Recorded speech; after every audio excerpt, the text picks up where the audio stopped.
Good evening, rockers. Vegas Rock Goddess here on the Rocks. Total entertainment. Coming to you live from somewhere off the Las Vegas Strip. Tonight, we are going to talk to creators, uh, people like myself that are in social media and promotion. We're going to get to the gritty and what's going on right now in the industry. So I'm super excited. This is going to be part one of an amazing show. So let's get started. I'm going to let Dawn in from Massive Media. And then we have one other person coming in. Let's get the party started. How's it going, Dawn? Are you there? Do, do, do.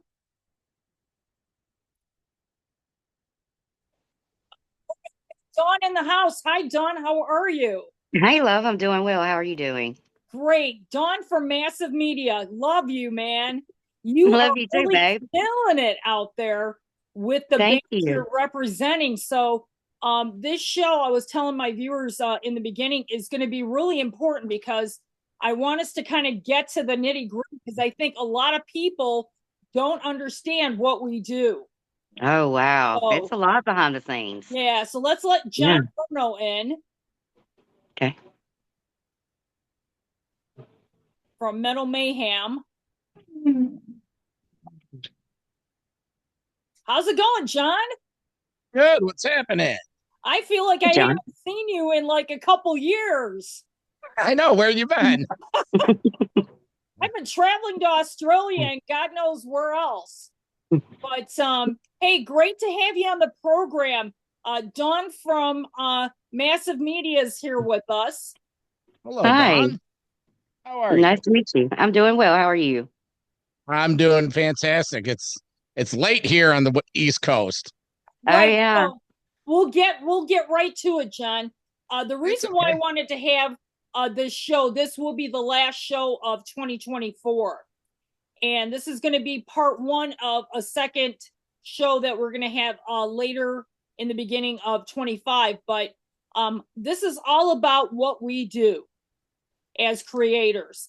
Because I think a lot of people don't understand how hard we work to get our shows promoted, our own personal podcast promoted. Um, there's a lot of work behind the scenes. So, It Dawn, really is. let's get started with you. Why don't you tell the viewers exactly what you do, what your title is? Hi, I'm Dawn Mcintyre with Massive Media, and I do management, I do bookings, we do PR, everything you could think of that goes on in the scenes, behind the scenes. That's what we do. And why don't you tell us some of the bands you're representing right now? We've got Broken Side from Knoxville, Tennessee, and they're an amazing metalcore band. And then we have Storage 24, which is Yeah. from Brandon, Mississippi. And these guys are just killing it with their rock fusion, street rock, man. Oh man, Everybody is Storage just in love 24, with them. man. Yeah. And then we have Ashes Fall in Atlanta, Georgia. There's so many, so many. I'll have to give you the links to our roster and our Right. website. I know Ashes Fall. We were talking a few weeks back. I'm definitely going to be talking with them. Um, Hmm. Amazing band. Yeah. I mean, your Oh, roster is full of amazing bands. thank Like you. how many hours? Because I know you have a side hustle, you have an actual job as well. But why don't we tell the viewers like how many hours do you really put in a week uh, Oh, with God. with your bands? Sometimes I work 12, 14 hours a day. You it's actually very hard behind the scenes because you're literally emailing all the venues. You've got to get everything down to the nitty gritty, all the details. And you wait and you play the waiting games and you do all of the, you've got to follow up and make the calls and make things personal. You have to get out there and make the connections. If you don't make connections, you're not going to get anywhere. You know, we've got the mighty one. I had a meeting with him this morning, Tim Steinruck. And he is coming in from Vancouver, Canada. Um, this band is incredible. They're doing some big things with all kinds of productions and promotions, and they're working with a nonprofit organization. And this organization is doing a festival in Illinois, July 25th, 26th, and 27th. And I would love to get you the details on that, and I'll give you the links you can post Yeah, with the show. absolutely. Look forward But it's a to it. festival for veterans. Nice. Yeah, and they, of course, they do all the fundraising and stuff to make this huge thing happen. And he's coming in for also the ISSA Awards in Atlanta. And that's a big thing as well as the Singer and Songwriter Association. Right. That's pretty amazing. Well, Yeah. let's get Jon involved in this. Jon, you are all over the place, my friend. You've got your podcast. You've got your YouTube show. So why don't you bring us up to speed? Tell the viewers a little bit about like what you do on a weekly, daily basis for your show, Metal Mayhem. Sure. Name of the show, the brand is Metal Mayhem ROC. And the ROC, it's a double meaning. It's short for rock, but more importantly, it's short for my hometown, Rochester, New York. Nice. And so that's the ROC. And Rochester, New York is vital in the history of heavy metal. The late 70s, early mid 80s, we call it the golden age of metal. We are a pipeline from New Jersey. A lot of albums and acts played, recorded in Rochester, most notably Metallica on Kill 'Em All. Anthrax recorded up here. Testament is Central New York. Anthrax recorded their first couple albums in Central New York. So again, the pipeline. So Metal Mayhem ROC, what we have is a weekly podcast. We have a YouTube channel, which also hosts other content that's released 2-3 times a week. But in addition, over my left shoulder, you're going to see a poster for Metal Mayhem ROC Live, which is a live radio show we do on Monday nights on Metal Devastation Radio. So to answer your question, Carol, when you mix everything together, it's a constant revolving buffet of content. There's some short term, there's a lot of interviews with bands, but a lot of in-house created content, the evergreen content that we strategically place in throughout the calendar. So we have a staff of 5 or 6, call them our team, that is on board. Myself, I'm the owner and the founder. I'm in Rochester. My co-pilot goes by the name of Metal Walt. He's down in East Hanover, New Jersey. We have 2 correspondents down in Florida, Melbourne, Florida. Okay. And then we have another guy in Central New York. Hi, Gracyn. I just want to say hi to Gracyn. Sure. How are you? Hi, Greg. Hi. So this is Jon Vern. Hello, Gracyn. I know you just got onto the program. He was talking and explaining what he does, on a daily basis, weekly basis with his show and the creators that work with him as well. He also, how Jon and I met, I'm just going to give you a little bit of a backstory. We met at Rockin' Podfest in Nashville in 23. And we've become really great friends. We try to keep in touch with each other. We kind of see each other on the socials. But Rockin' Podfest is an amazing opportunity for any podcaster, YouTuber. And I'm going again in April. Jon, are you going as well, or what's going on? At this point, it's looking more like probably not. Okay. It's in April. My main business, it's a seasonal business, and it starts in April. Oh, okay. So it's just I have a niece getting married in April. We have a big Metallica show up here in Syracuse in the 3rd week of April. So it's not looking like it's going to happen for me this year. I would like to, but you're right. The event is great. And if you're new to the platform of podcasting, audio, video, it's great. It's great to get in there. I've been a few times. So right. And it's a great mixer to meet all of us that are in social media or, working a show. I think I was probably the first one besides the one guy from Dangerous Toys. I can't remember his Jason McMaster and Dave Glessner. Yeah. So I don't know if they're going to be there because I think he's on tour. So we'll see if they're going to be there. Well, Gracyn, I just want to welcome you. Why don't you tell the viewers a little bit about what you do? Well, thank you so much for having me. I am a booking agent and national act band manager. My boyfriend and I, at the beginning of this year, we started a talent agency and like a small local live entertainment group per se after our local venue had shut down.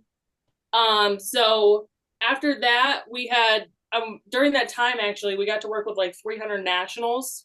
So that opened the doors to so many opportunities for us for, working with big acts and booking big shows and stuff like that. So we just got into the process of being like talent buyers and bringing stuff into like the lower 607 region of upstate New York.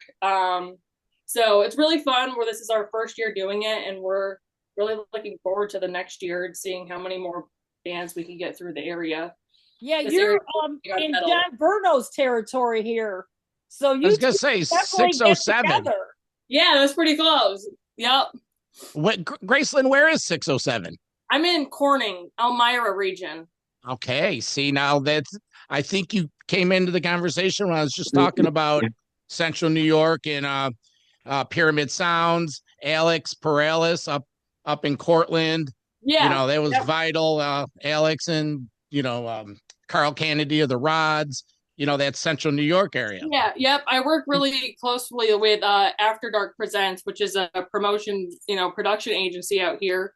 And we do lots of shows, and actually we co-host, and they'll send some down here to our venue and I'll send some up there to theirs. So we have a really good relation to them, and they're a really good group to work with also. So I love the New York music scene. It's very vibrant and live. Oh my gosh, the East Coast music scene is That's very true. I mean, I have so many friends on the East Coast that are in bands. It's just yeah. There's so many bands everywhere, and this area there's constantly really good bands coming through because this is the prime location coming from Canada and then routing their way down. So we get really lucky and get some really cool, awesome names that other places might not get.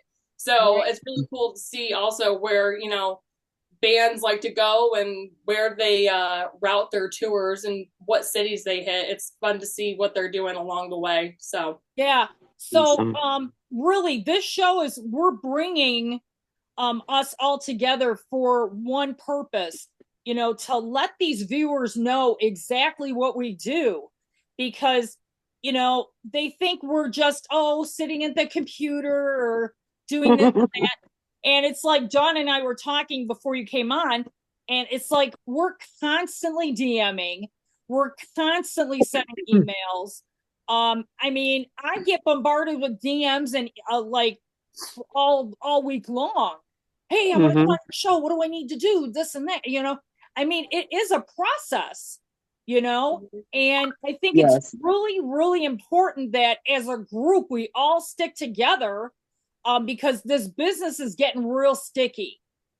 So, man, I'm telling you, this business is cutthroat, especially when you're a woman, man. Yeah. That is blown my mind. It's cold. But it is. It really is. Yeah.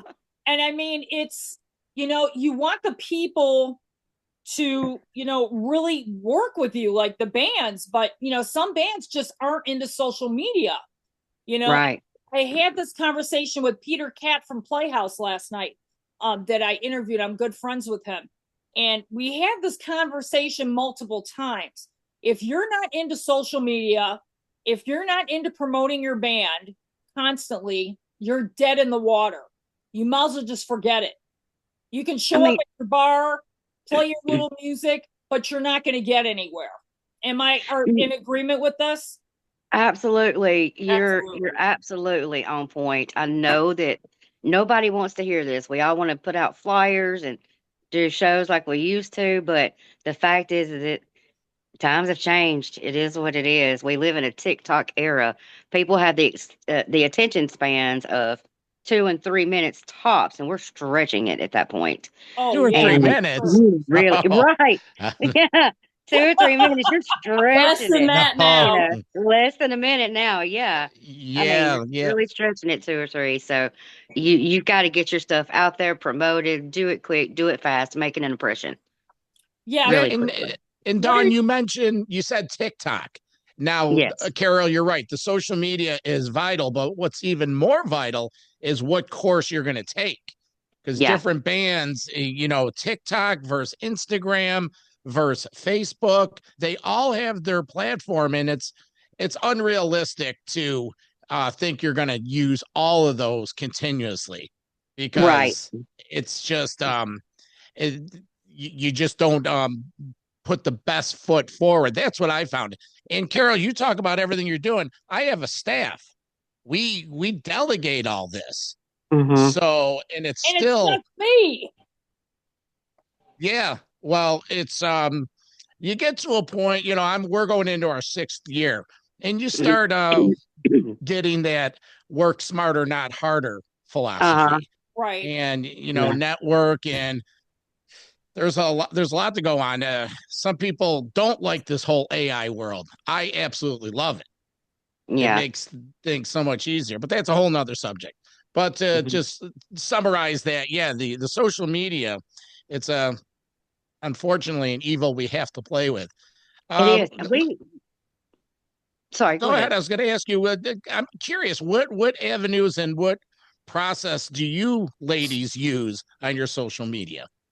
Well, our social media getting our bands to really push themselves, it kind of lags.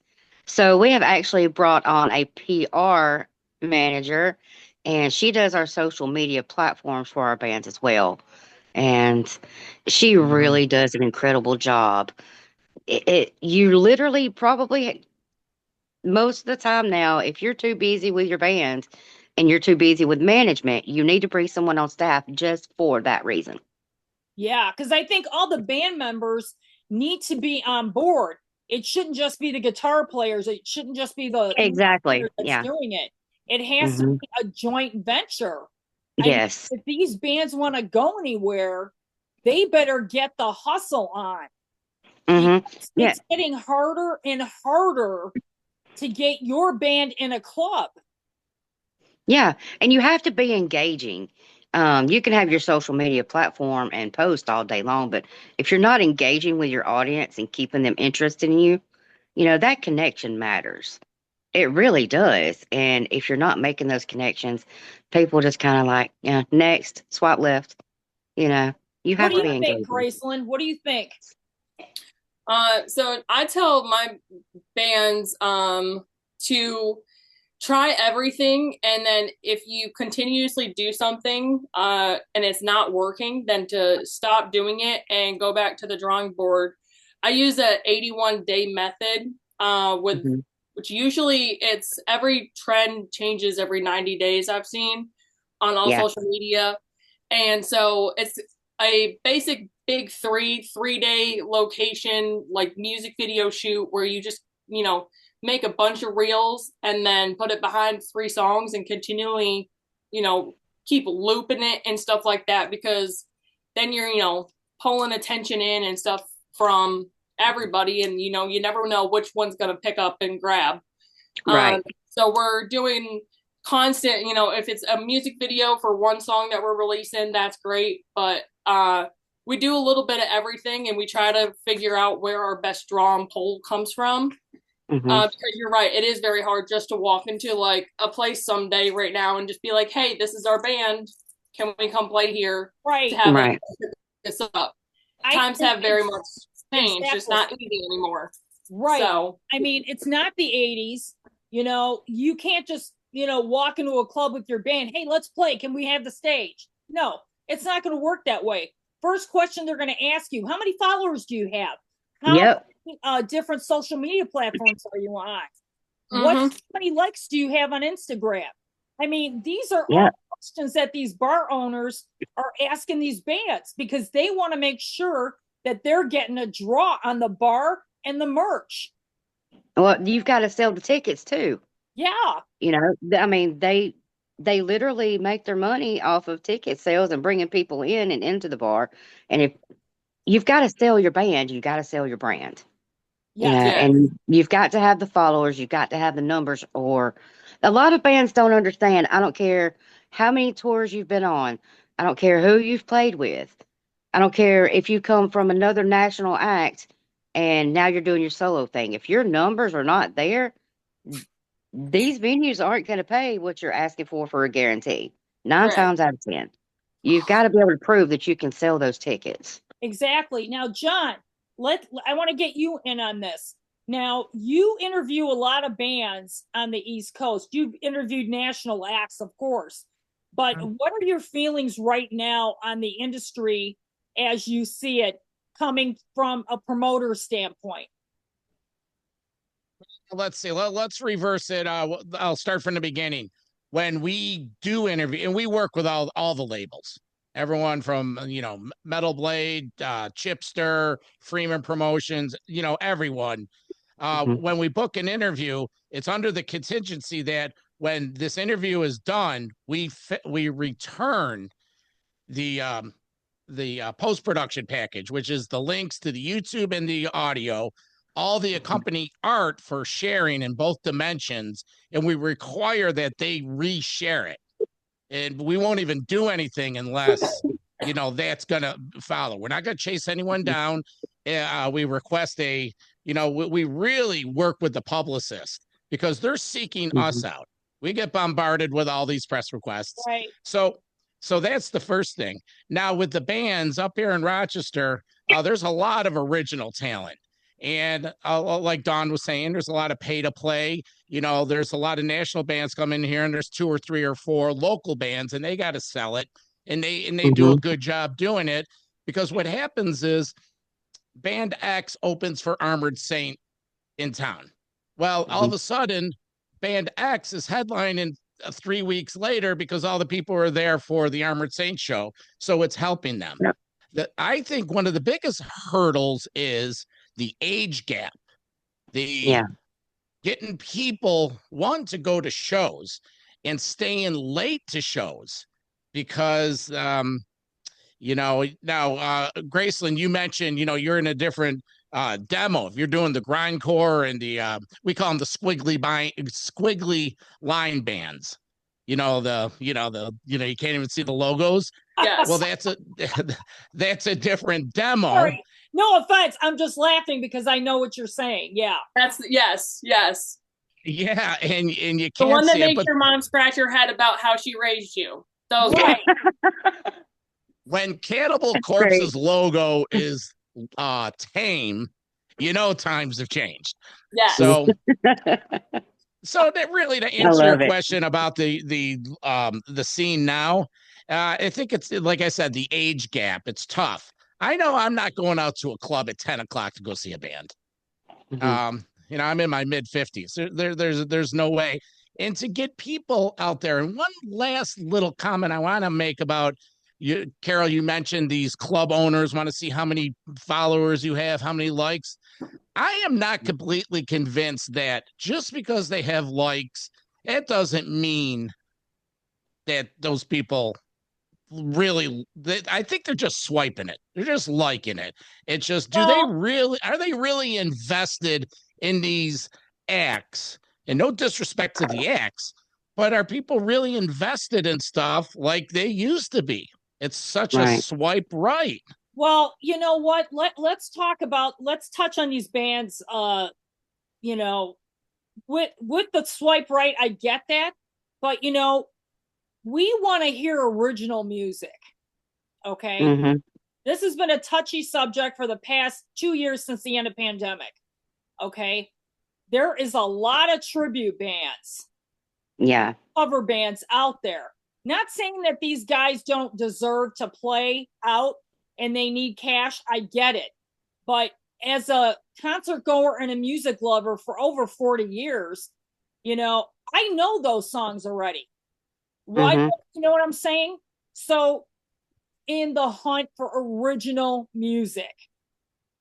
Yeah. And I think that's kind of the sticking point with a lot of older rockers Mhm. that want to go to these clubs. I mean, you want to be entertained. I mean, a lot of these rock and metal bands are starting to do covers. We're talking hardcore covers, you know, which is great because it is breaking up the, you know, the set list. You know, they're not playing one song 80 million times a week, which Right. is great. But like I said, I think we're all hungry for original material Mhm. and original, just the original whole thing of the band. And, you know, with the way the situation is in the music industry right now, I mean, now we're flooded. We're talking flooded with Flooded. tribute bands. Yeah. Well, I can tell you right now from working with venues, 9 times out of 10, they will hire a tribute or cover band and pay them twice as much money as they will an original band. I know, which is I mean, it is insane to me. insane. Yeah, it blows my mind. What It's about you, just Caitlin? What are your feelings on that? Graceland, what are your What feelings? was that? Me, sorry, you cut out for a second. Sorry. Yeah.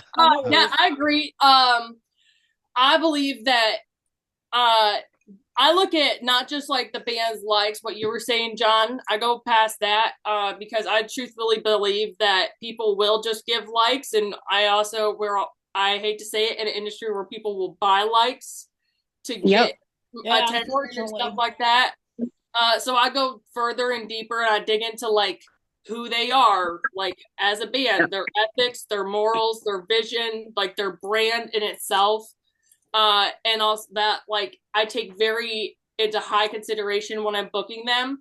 And then I'll go and look at YouTube or other platforms and see, you know, what does a live show look like? What is their draw and pull? How is the crowd look? How is it reacting?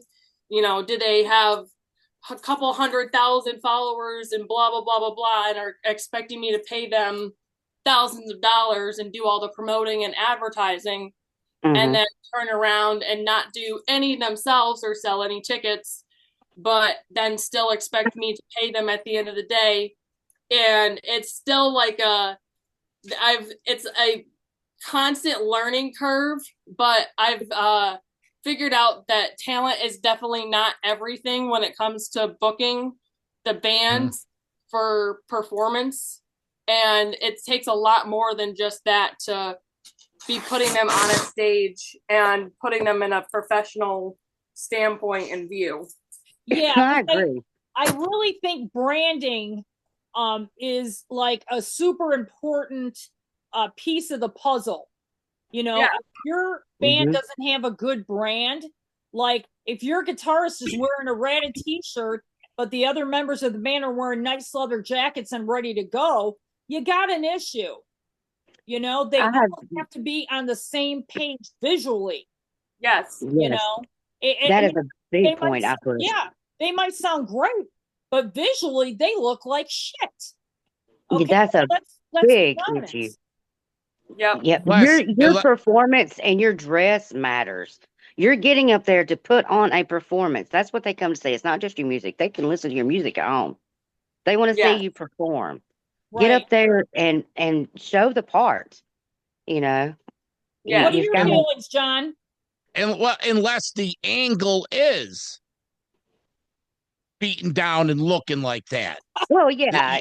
No, because it goes both ways. Yeah. Yes. The older look, sometimes the younger generation isn't down with it.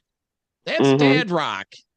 You know, they're like, that's dad rock. We don't want that. It's the same thing that we were going through the 35, 40 years ago. Well, not well, that I was going through.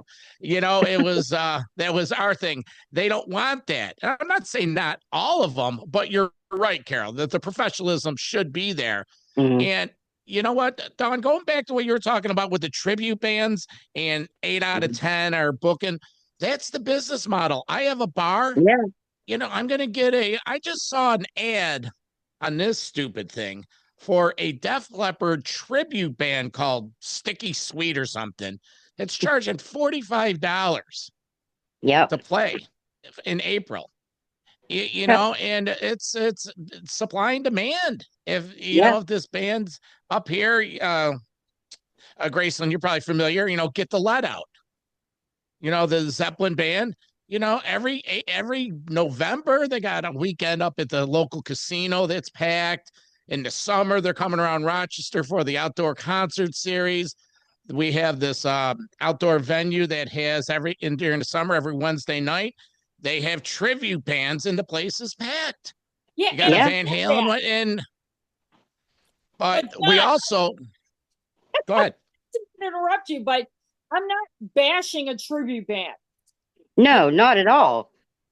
It's just we've noticed that the tribute bands, they get paid more, and right. Yeah, no, they're everywhere. They're bringing in the everywhere. people. They're bringing in the people. Yeah.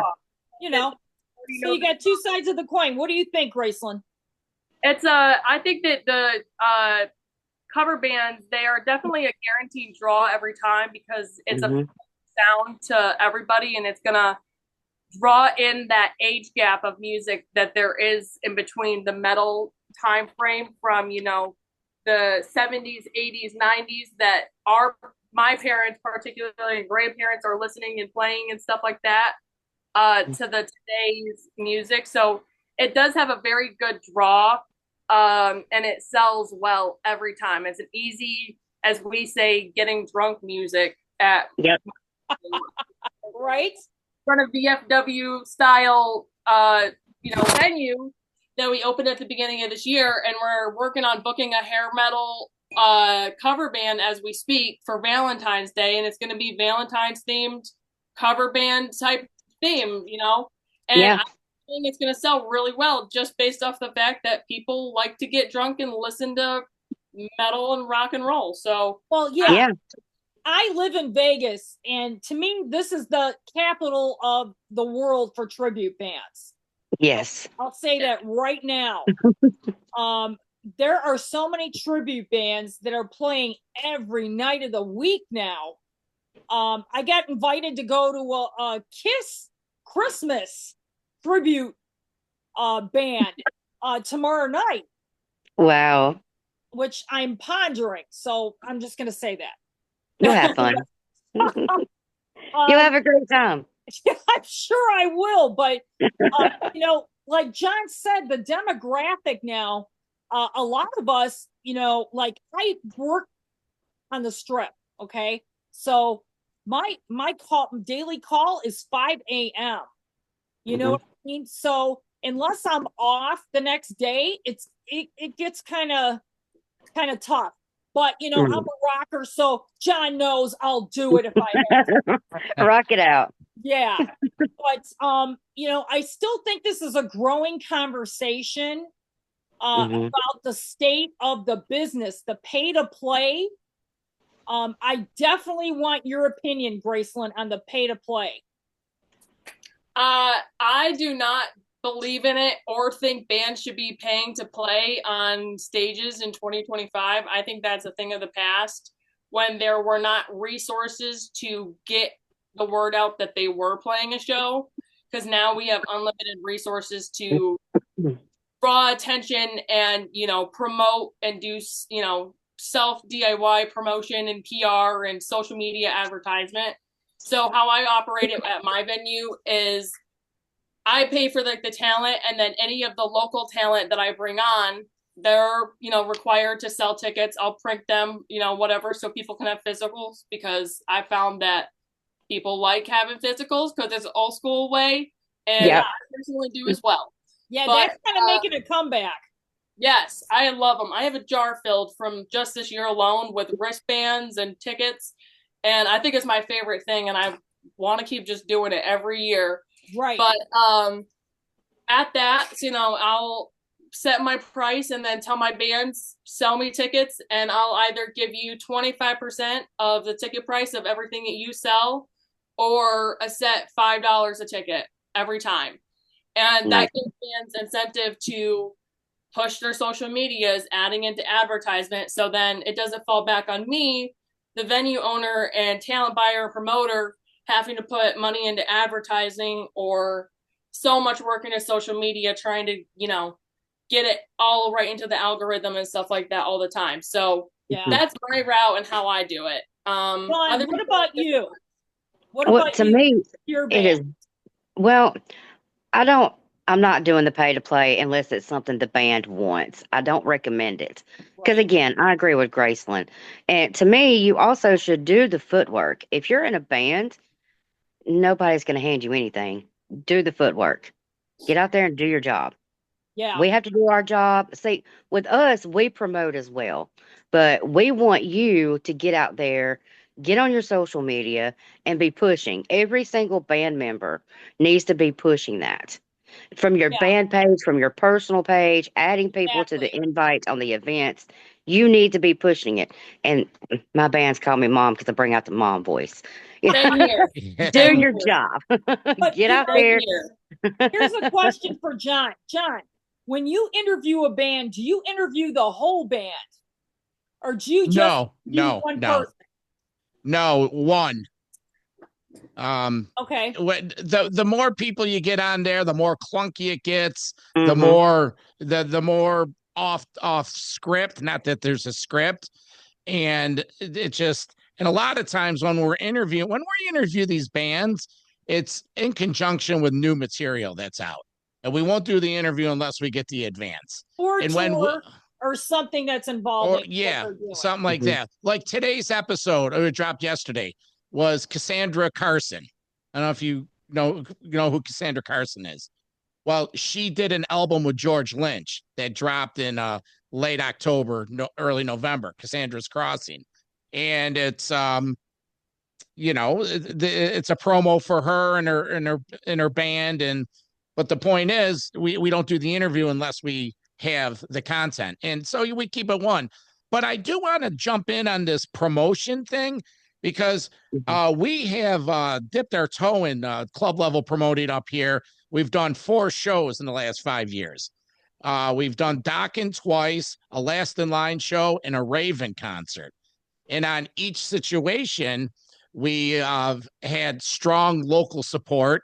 And like what Gracyn was saying, that it's, they get tickets and they sell and they have a percentage. The more they sell, they get, and, we guarantee them something. And I also, there's 3 different venues, but one of the venues I was able enough to, of course they get the bar, but we had a scale. And I don't do this for a living. You ladies do it for a living. So I was able, but I could relate to it. But the local support is what made these shows successful. And so I guess I just wanted to contribute that I do have a little bit of experience promoting. It's a tough racket. One dud of a show will cross out 4 or 5 good ones. Oh yeah, for sure. And, I mean, nowadays you really, when you're promoting a show, I'm sure you're getting this too, Jon and Gracyn. You have to make sure they're paired up with the right band. Right. You have to make the show flow. Yeah. Yes. It's got to make sense together. Yes, absolutely. Well, excuse me. Let me ask the lady something on the promoting. How many bands is too many bands to have on a bill? Good. I don't like more. I go with I'm old school and I'm also tired and my legs hurt after a certain hour. So I stop at 5. That is my limit, unless it's some sort of festival. Well, that's also because our area is very tight with time. They're the same way. We're old school. We've been hitting mosh pits since 2008 when they opened our first VFW venue. Right, they got the stars to prove it. Yes, I do. And so does everybody else. So on I think the most I've ever done was 6. Actually, the last show I did, I hosted Last 10 Seconds of Life with Cell and Sabella here, and had my band that I managed, Fight From Within, on it. That ended up being a 6-band bill, and I always just make sure that I push my doors a little bit earlier and try to at least get everybody out by midnight, because, again, people got jobs the next day. Not everyone's blessed enough to do this every day, so I know. I try to keep that in mind. You ever run into the problem that, okay, you got 5 bands, the first band plays, then there are people that were there for them, they leave, so then that goes through the night. So by the time the headliner plays, you got a quarter of the hall. Yeah, unfortunately, that is something that is happened and is inevitable. We tried our best to keep things stacked if there are certain headliners, to make sure that people are sticking around, especially if it's an up and coming band that hasn't had an opportunity to play on local stages yet. But I have seen a lot of that happen, and I manage a few of our New York bands down here in like the 607 region, Absentia in New York, and one other as well, and they see the same thing as well. They'll go up to Rochester or Syracuse and play some of the venues that you might be familiar with, John. And they're running into the same thing. Like, they're playing second to last or whatever, and they're playing to 12 people in a room. And it's like, man, it's a little disheartening, honestly. I wish more people would stay, especially bands. I feel like that's a big thing. But it's, other people have lives, but also at the same time, you got to have the same respect that they're having for you to, make the event happen, in my eyes. But I don't know. That's my opinion. That's a big pet peeve with me. If I put you on for local support and you leave before the other bands, fans have to. I'm probably not going to stay. I'm probably not going to put you on another show. Right. The fans have to stay. Their crowd could leave. You can't control that. Yeah, right. The fans want to meet them. You know what I mean? Right. They want to talk. They want to take a selfie or whatever on social media. Right. Sell your merch. Make the connections. Why are you leaving? Ahead of time you're playing the show. You know what I'm saying? No, we get some things happen, and things happen sometimes. We get it. But, you've got your bands that consistently do that. They come in, they play, and they're bouncing out. That is just so rude. And back to the number of bands on a show, I normally just try to stick with 3 or 4. I feel like anything after that is pushing it, because again, the fans are gonna start leaving. It's getting late. Everybody's kind of hammered. Yeah. It makes it tough. And another thing also is the late starting times. Venues that start late hours, say start your show at 8 and 9 o'clock at night. You're cutting yourself out of business for that. I hear it. Me too. I'm too old for that shit. I mean, come on. 8, 9 o'clock show. Let's start at 6 o'clock, okay? And let's work our way up to the good stuff. That's when I start on shows. My doors open at 6 o'clock. My band on at 6:30, and I go to rotations, and I have 15-minute max changeovers. I'm gone at 1 a.m. Yes. I have a toddler. Right. I'm calling you, Gray. Oh my gosh. But John, what were you going to say? Because I know you wanted to say something before. It comes with it comes with the territory. You got to know your clientele. But then the young people don't come out early. They're like, what? And it's, you're damned if you do, damned if you don't. You need the locals to sell the tickets. Then you it's better to have 4 or 5 rather than 3. But then it's a long night. And then when you have more bands, it opens up the possibility of more shit going wrong or something happening. Yeah. And it's just, you have to find a fine line, that nice, in a perfect world. Don't what the quick note, in May, Armored Saint, they're on tour with Queensryche, but they came to Rochester on a one-off, and they're headlining. Mm-hmm. They went on stage at 9 o'clock, and it was promoted that way. There was 2 other opening bands. It started at 6:30, and it was great. I walked out of there, and it was like 10:30.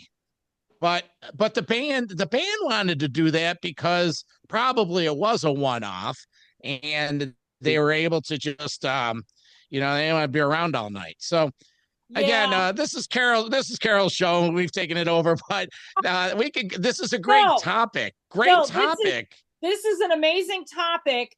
I'm gonna have to cut it because I know we're over on time, but that's okay, because we're gonna have a part 2 to this conversation, because I think we need to continuously talk about this, because I think people just don't get it. Agreed. It's hard. Our job is hard. Yeah. You see the shows, everything goes great. Everybody gets paid. We're gravy. You don't know how hard it is behind the scenes and how much work goes into it. Even me, alone to be scared. That's not pain. Oh my gosh. But, even me doing this show, I'm constantly getting DMs from bands, and I'm booked up now until February. So it's a constant, even for me. And I try to promote as much as I can, but I have a lot going on with traveling to see bands and doing other promotions, and record companies are hitting me up to interview their talent. So this is, like I said, this is going to be a continuous conversation, and I'm going to invite you guys to come back on part 2 if you're available when we decide to do it in February. Lovely. Thank you. I'm going to invite a couple more people that didn't get a chance to come in on this, because I think it's super important. But before I let all of you go, Dawn, why don't you tell everybody your socials and where they can contact you for your bands? The main place is our website, and that is www.massivemediamississippi.com. You can find me on social, Dawn Mcintyre. Just look me up. You can't miss me. We have the Rock Queen. Everything is on our website. That is the main source for our bands, for anything and everything you could be looking for. Okay, we've got you covered. Awesome. John, what about you? Why don't you tell everybody your socials, where they can find your show times? I make it real easy. MetalMayhemROC.com. It has all the info. We have a beautiful website, totally interactive. Everything's there. Listen to the radio show there. Go to the YouTube channel. Go to the podcast. Get in touch with us. Join our community. Sign up for the newsletter. We have found just MetalMayhemROC.com. You've been great. Beautiful. Thank you so much, Gracyn. Where can we get a hold of you for bookings and things like that? So my website I'm currently redoing, but it's going to be moretolife.live. And then all socials, you can just type in More to Life on Facebook and Instagram. That'll pop up. Or my personal is Gracyn, Gracyn Buckley. And that'll bring you right to my page, and you can DM me, or my email is on there as well. And just put, your band name or your inquiry, what you got going on, and I'll be sure to get back to you in a semi-timely manner. My inbox is very full currently, so. Right, and that's great. But I want to thank all of you for coming on. This is, like I said, this is going to be in a continuous conversation. And I want to wish you all happy Christmas. Merry Christmas, you guys. Thank you. And hopefully we're all going to kick ass in 25, folks. Yes, baby. Yep. Yeah. So I will look forward to hooking with you ladies and gentlemen up again sometime in February. So you'll be hearing from me. All right, Carol. Thank you. All right. Thank you. Thank you, John. Thank you, Gray. Thank you, Carol. You, Dawn. Bye, Gracyn. Thank you, Bye. Dawn and John. We'll see you soon. See ya. Bye-bye.